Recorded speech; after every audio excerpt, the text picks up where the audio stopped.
America just crossed a stunning threshold. I'm not talking about yesterday's record high closes in the market, although I will in a moment.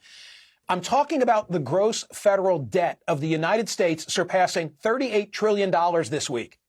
To put it in perspective, that's $111,000 for every American, $287,000 per household, growing by nearly $7 billion a day. It's a number so massive that the folks at the Peterson Foundation say that it's roughly equal to the combined economies of China, Germany, Japan, India, and the UK. And yet, the markets keep soaring. Friday, all three major averages closed at records, with the Dow securing its first close above the 47,000 mark ever. So we're celebrating these record highs. We're also drowning in red ink. It's a split screen that for some feels hauntingly familiar to the market crash in 1929. My next guest, Andrew Ross Sorkin, has written the definitive account of that moment. 1929, it's a terrific book, Inside the Greatest Crash in Wall Street History and How It Shattered a Nation. The author, Andrew Ross Sorkin, joins me now. He's a financial columnist at the New York Times. He's founder and editor at large of Deal Book. He's co-anchor of CNBC's Squawk Box. Andrew, you think it's going to happen again. You're not sure when it's going to happen again, but I'm wondering if the circumstances are the same, because then I've learned from you in this great book, it was greed, it was incompetence, it was corruption. Today, it seems like the concerns people have about the market is too much concentration of value in just a handful of stocks. So is it a real parallel, I guess, is my first question. Look, I think there is a demonstrable parallel with what's happening right now and what was happening in the 1920s. That's not to say that when we do have a crash of some sort, that it has to ultimately look like the Great Depression. It could look like what happened in the dot-com bubble in the late 90s.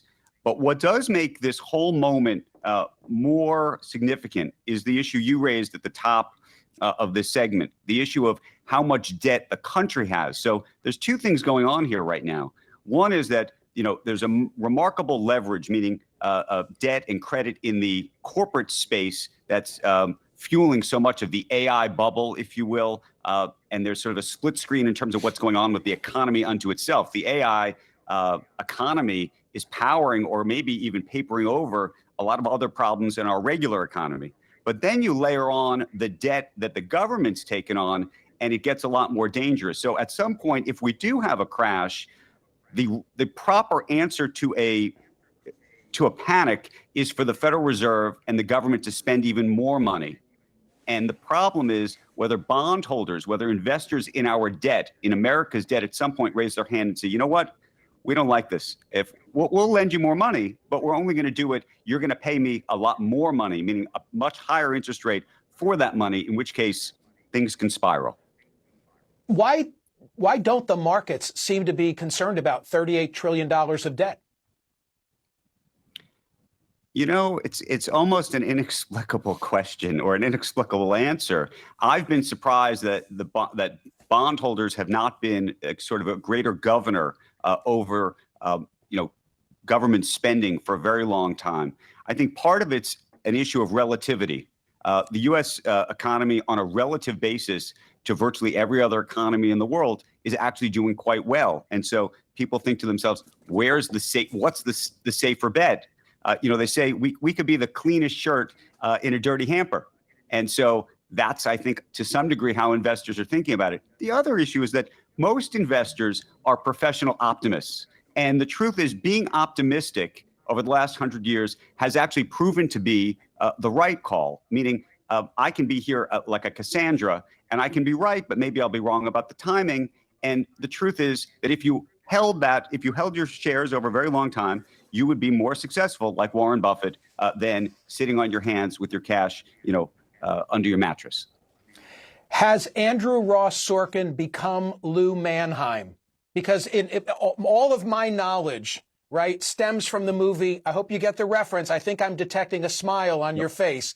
All of my knowledge of the market comes from the movie Wall Street. I'm going to run the clip. It's only 20 seconds.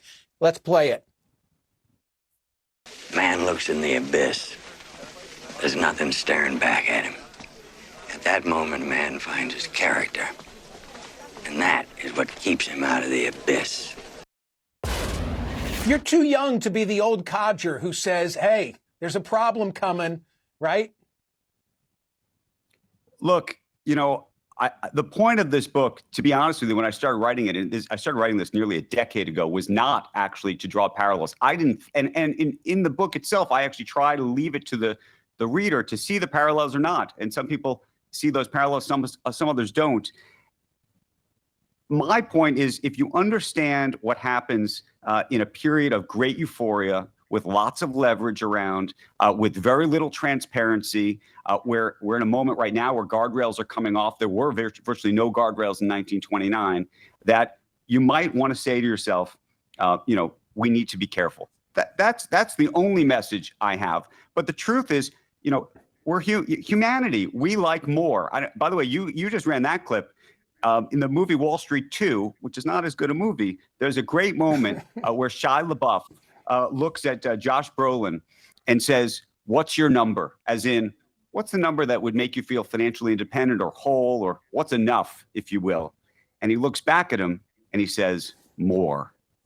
That's my number." Right. And that's sort something of that's Gecko would have for said better as or worse, well. what we all, yeah.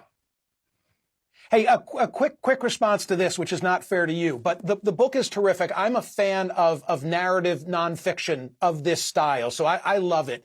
Yes. But you disabused me of the idea I'd always believed. Well, the crash happened because there was this horrible day on a Thursday back in 1929, and it set forth the Depression for the next decade. It was a hell of a lot more complicated than just one day.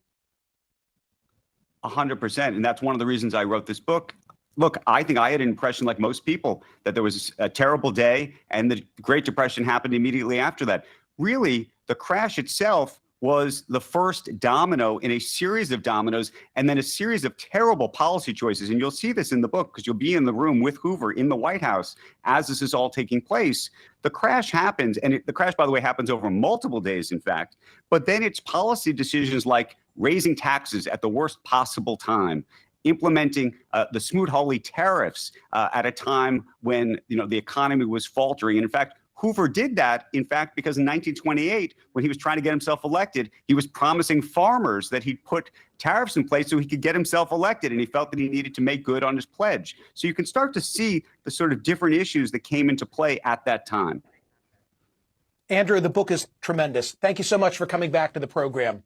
For everybody else on social media, make sure that you're following. So much, all the things you're nice to say that. Geez, we muted him at the wrong time. Go back and roll that tape and cut it. I'm joking.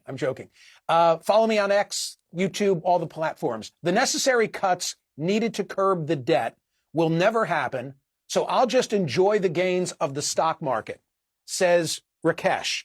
Yeah, and then we will be saddling our kids. Like, I'm of a certain age. It used to be the older folks, I guess I've become one, who used to say, we can't do this to our grandkids. Now I'm in that category. How are we doing this to our grandkids? How? I truly don't get it. I mean, this is why I rely on a book like Andrew's book. How does the Dow pass 47,000? Somebody please explain this to me. The same week that the people at the Peterson Foundation say we're 38 trillion in debt. I don't get it.